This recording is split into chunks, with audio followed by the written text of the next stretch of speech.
एक अहम खबर यह है कि रूस पर जवाबी हमले का यूक्रेन ने जारी किया है वीडियो में रूसी टैंक तबाह होते दिखाई दिए हैं। रूसी टैंकों पर यूक्रेन की सेना के हमले जारी हैं और इस तरह के वीडियोस के जरिए यूक्रेन ये बताने की कोशिश कर रहा है कि जबरदस्त रिटेलिएशन का सामना रूसी सेना को करना पड़ रहा है। यूक्रेन की आर्मी की तरफ से ये वीडियो जारी किया गया है। कपिल कुमार जी, असली विलेन की बात हो रही है, वेस्टर्न कंट्रीज हैं क्या इस युद्ध के असली विलेन?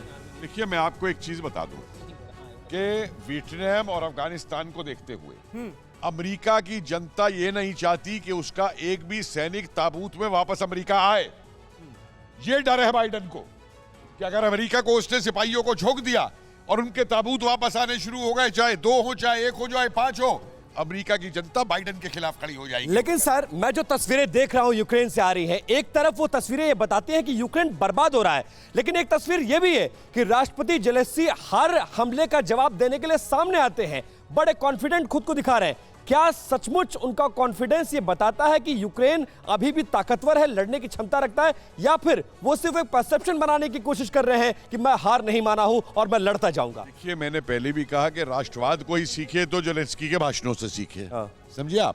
लेकिन वो राष्ट्रवाद किस काम का कि आपने अपना सब कुछ खो दिया और आप अपना झंडा लेके खड़े रहे। लेकिन उसके पास चारा भी क्या है? चारा तो जो था, चारा तो उसमें सबसे पहले था कि कहता कि न्यूट्रलिटी का चारा, जैसे कह रहे हैं ब्रिगेडियर साहब, वो चारा उसने उनके हाथ में खेला। देखिए एक बड़ी खबर आ रही है, उसका रुख करें। रूस के खिलाफ अमेरिका और सहयोगियों की गोलबंदी तेज हो चुकी है। रूस यूक्रेन युद्ध के बीच यूरोप दौरे पर कनाडा के पीएम 6 से 11 मार्च तक यूरोप दौरे पर रहेंगे Justin Trudeau. UK, Germany, Latvia और पोलैंड जाएंगे जस्टिन ट्रूडो।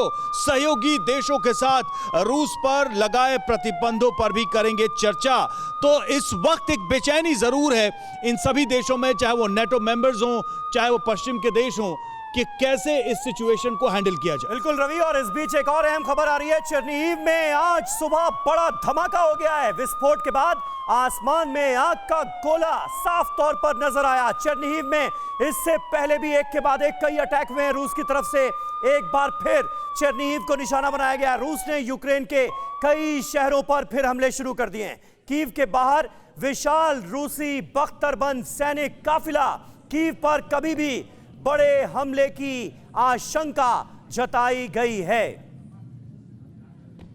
तो ऐसे में सबसे बड़ा सवाल यही उठता है कि रूस का आखिर मिशन यूक्रेन है क्या? रूस क्या चाहता है, अब तक क्या कर चुका है? और ये बयां करने के लिए अब देखिए ये बहुत खास मैप, बहुत खास नक्शा हमारे सामने आ चुका है। मैं चाहूंगा हमारे जो सारे एक्सपर्ट्स हैं वो इस मैप पर जरा तवज्जो दें। ये जो आप इलाका देख रहे हैं, ये व्हाइट कलर से जो हमने इलाका दिखाया है, ये यूक्रेन के तमाम इलाके हैं, लेकिन लाल निशान इसमें जहां जहां नजर आ रहे हैं, ये वो इलाका है जहां पर रूस का कब्जा हो चुका है। 1,16,000 स्क्वायर किलोमीटर जमीन पर अब तक रूस का कब्जा हो चुका है। और आप ब्लैक सी में देखेंगे, ये जो क्रीमिया का इलाका है, यहां पर साफ तौर पर रशियन कब्जा नजर आ रहा है। खेरसोन का इलाका है।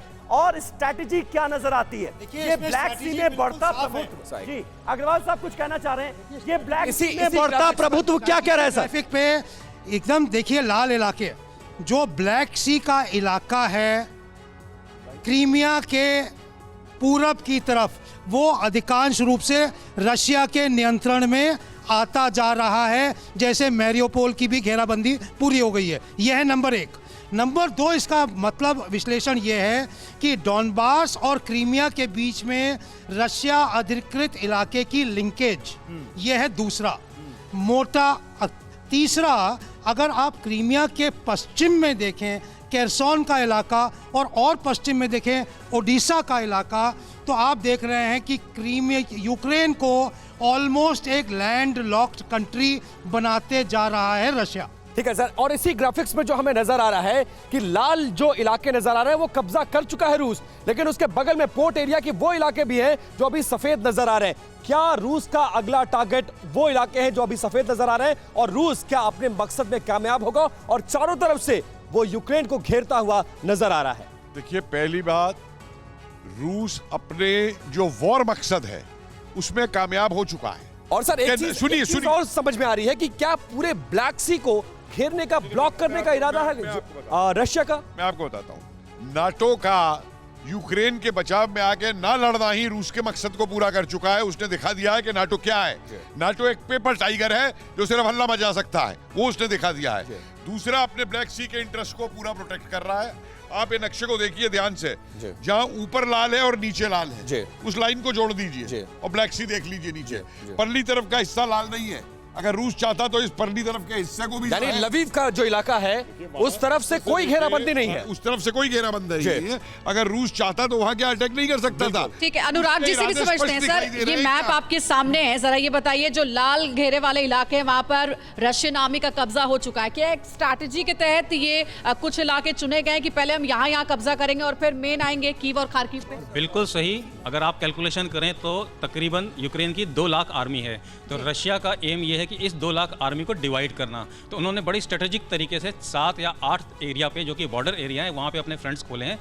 परवाह देश की, सोमवार से शुक्रवार रात 10 बजे TV9 भारतवर्ष पर।